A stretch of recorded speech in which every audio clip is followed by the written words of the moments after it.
You ready for some more PollyAnna? So we are reading chapter 4 today. So let's find chapter 4. It's called The Little Attic Room. And before we read, there's a picture to see of PollyAnna jumping on her aunt's lap. Okay. Chapter 4. The Little Attic Room. Miss Polly Harrington did not rise to meet her niece. She looked up from her book, it is true, as Nancy and the little girl appeared in the sitting room doorway, and she held out a hand with duty written large on every coldly extended finger. "How do you do, PollyAnna? She had no chance to say more. PollyAnna had fairly flown across the room and flung herself into her aunt's scandalized, unyielding lap. "Oh, Aunt Polly, Aunt Polly, I don't know how to be glad enough that you let me come to live with you," she was sobbing. "You don't know how perfectly lovely it is to have you and Nancy, and all this after you've had just the ladies' aid." "Very likely, though, I've not had the pleasure of the ladies' aid's acquaintance," rejoined Miss Polly, stiffly, trying to unclasp the small, clinging fingers and turning frowning eyes on Nancy in the doorway. "Nancy, that will do. You may go." "PollyAnna, be good enough, please, to stand erect in a proper manner. I don't know yet what you look like." PollyAnna drew back at once, laughing a little hysterically. "No, I suppose you don't, but you see I'm not very much to look at anyway, on account of the freckles. Oh, and I ought to explain about the red gingham and the black velvet basque with white spots on the elbows. I told Nancy how father said." "Yes, well, never mind now what your father said," interrupted Miss Polly crisply. "You had a trunk, I presume?" "Oh, yes, indeed, Aunt Polly. I've got a beautiful trunk that the ladies' aid gave me. I haven't got so very much in it, of my own, I mean. The barrels haven't had many clothes for little girls in them lately. But there were all father's books, and Mrs. White said she thought I ought to have those. You see, father—" "PollyAnna," interrupted her aunt again, sharply, "there is one thing that might just as well be understood right away at once. And that is, I do not care to have you keep talking of your father to me." The little girl drew in her breath tremulously. "Why, Aunt Polly, you mean—" She hesitated, and her aunt filled the pause. "We will go upstairs to your room. Your trunk is already there, I presume. I told Timothy to take it up, if you had one. You may follow me, PollyAnna." Without speaking, PollyAnna turned and followed her aunt from the room. Her eyes were brimming with tears, but her chin was bravely high. "After all, I reckon I'm glad she doesn't want me to talk about father," PollyAnna was thinking. "It'll be easier, maybe, if I don't talk about him. Probably, anyhow, that is why she told me not to talk about him." And PollyAnna, convinced anew of her aunt's kindness, blinked off the tears and looked eagerly about her. She was on the stairway now. Just ahead, Her aunt's black silk skirt rustled luxuriously. Behind her, an open door allowed a glimpse of soft tinted rugs and satin-covered chairs. Beneath her feet, a marvelous carpet was like green moss to the tread. On every side, the gilt of picture frames or the glint of sunlight through the filmy mesh of lace curtains flashed in her eyes.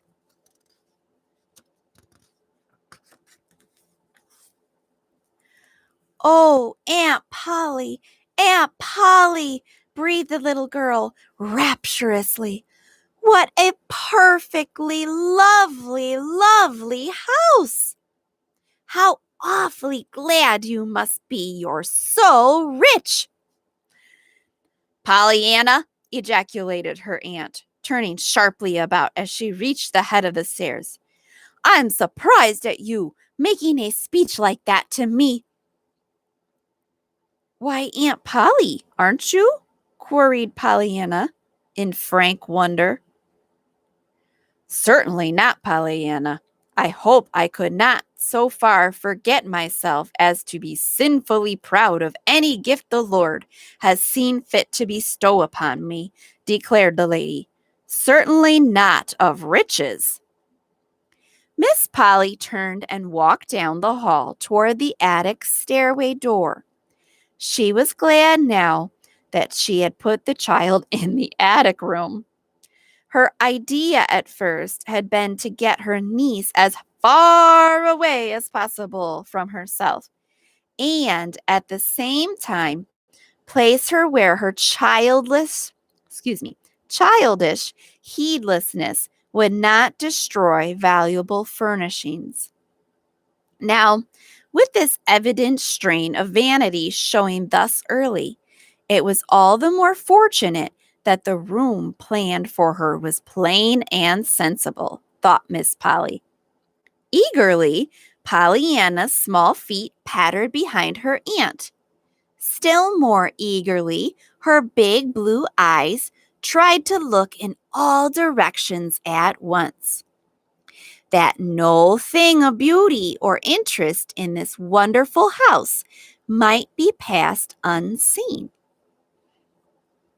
Most eagerly of all her mind turned to the wondrously exciting problem about to be solved, behind which of all these fascinating doors was waiting now her room, the dear, beautiful room full of curtains, rugs, and pictures that was to be her very own. Then, abruptly, her aunt opened a door and ascended another stairway. There was little to be seen here. A bare wall rose on either side. At the top of the stairs, wide reaches of shadowy space led to far corners where the roof came almost down to the floor, and where were stacked innumerable trunks and boxes. It was hot and stifling, too. Unconsciously, PollyAnna lifted her head higher. It seemed so hard to breathe. Then she saw that her aunt had thrown open a door at the right. "There, PollyAnna, here is your room, and your trunk is here, I see. Have your key." PollyAnna nodded dumbly. Her eyes were a little wide and frightened. Her aunt frowned. "When I ask a question, PollyAnna, I prefer that you should answer aloud, not merely with your head." "Yes, Aunt Polly." "Thank you. That is better. I believe you have everything that you need here," she added, glancing at the well-filled towel rack and water pitcher. "I will send Nancy up to help you unpack." Supper is at 6 o'clock, she finished as she left the room and swept downstairs. For a moment after she had gone, PollyAnna stood quite still, looking after her. Then she turned her wide eyes to the bare wall, the bare floor, the bare windows. She turned them last to the little trunk that had stood not so long before in her own little room in the faraway Western home. The next moment she stumbled blindly toward it and fell on her knees at its side, covering her face with her hands. Nancy found her there when she came up a few minutes later. There, you poor lamb, she crooned, dropping to the floor and drawing the little girl into her arms. I was just a-fearin' I'd find you like this. Polly shook her head. But I'm bad and wicked, Nancy. Awful wicked, she sobbed. I just can't make myself understand that God and the angels needed my father more than I did. No more they did, neither, declared Nancy stoutly. Oh, Nancy! The burning horror in PollyAnna's eyes dried the tears. Nancy gave a shamefaced smile and rubbed her own eyes vigorously. There, child, I didn't mean it, of course, she cried briskly. Come, let's have your key and we'll get inside this trunk and take out your dresses in no time. No time. Somewhat tearfully, PollyAnna produced the key. There aren't very many there anyway, she faltered. Then they're all the sooner unpacked, declared Nancy. Polly gave a sudden radiant smile. That's so. I can be glad of that, can't I? She cried. Nancy stared. Why, of course, she answered a little uncertainly. Nancy's capable hands made short work of unpacking the books, the patched undergarments, and the few pitifully unattractive dresses. PollyAnna, smiling bravely now, flew about, hanging the dresses in the closet, stacking the books on the table, and putting away the undergarments in the bureau drawers. I'm sure it's going to be a very nice room. Don't you think so? She stammered after a while. There was no answer. Nancy was very busy, apparently, with her head in the trunk.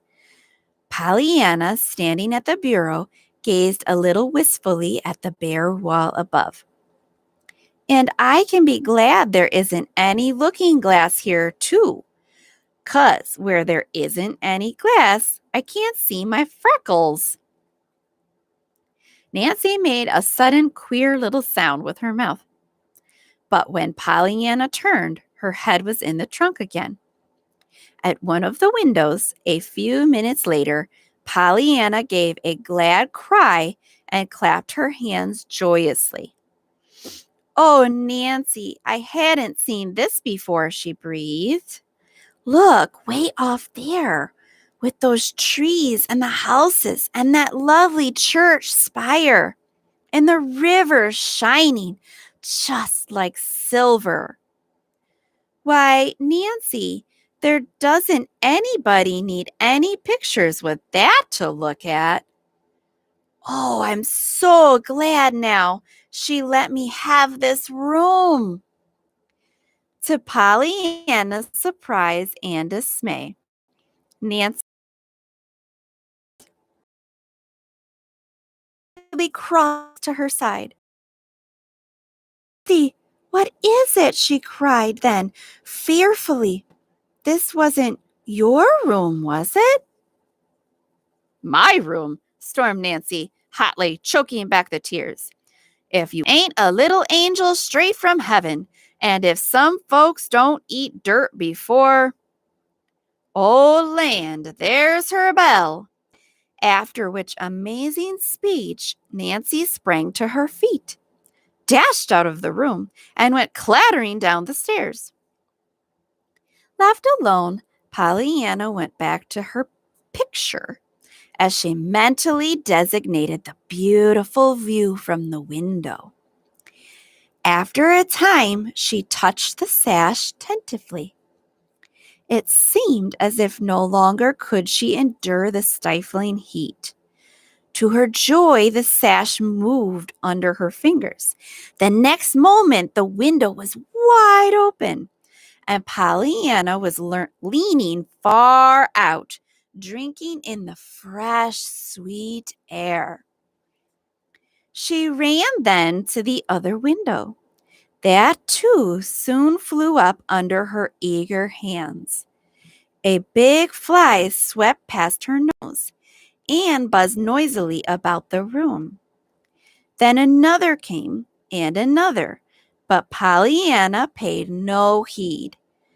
PollyAnna had made a wonderful discovery. Against this window, a huge tree flung great branches. To PollyAnna, they looked like arms outstretched, inviting her. Suddenly, she laughed aloud. I believe I can do it, she chuckled. The next moment, she had climbed nimbly to the window ledge. From there, it was an easy matter to step to the nearest tree branch. Then, clinging like a monkey, she hung herself from limb to limb until the lowest branch was reached. The drop to the ground was, even for PollyAnna, who was used to climbing trees, a little fearsome. She took it, however, with bated breath, swinging from her strong little arms and landing on all fours in the soft grass. Then she picked herself up and looked eagerly about her. She was at the back of the house. Before her lay a garden in which a bent old man was working. Beyond the garden, a little path through an open field led up a steep hill, at the top of which a lone pine tree stood on guard beside a huge rock. To PollyAnna, at the moment, there seemed to be just one place in the world worth being in, the top of that big rock. With a run and a skillful turn, PollyAnna skipped by the bent old man, threaded her way between the orderly rows of green growing things, and a little out of breath, reached the path that ran through the open field. Then, determinedly, she began to climb. Already, however, she was thinking what a long, long way off that rock must be. When back at the window, it had looked so near. 15 minutes later, the great clock in the hallway of the Harrington homestead struck 6. At precisely the last stroke, Nancy sounded the bell for supper. 1, 2, 3 minutes passed. Miss Polly frowned and tapped the floor with her slipper. A little jerkily, she rose to her feet, went into the hall, and looked upstairs, plainly impatient. For a minute, she listened intently. Then she turned and swept into the dining room. Nancy, she said with decision, as soon as the little serving maid appeared, my niece is late. No, you need not call her, she added severely, as Nancy made a move toward the hall door. I told her what time supper was, and now she will have to suffer the consequences. She may as well begin at once to learn to be punctual.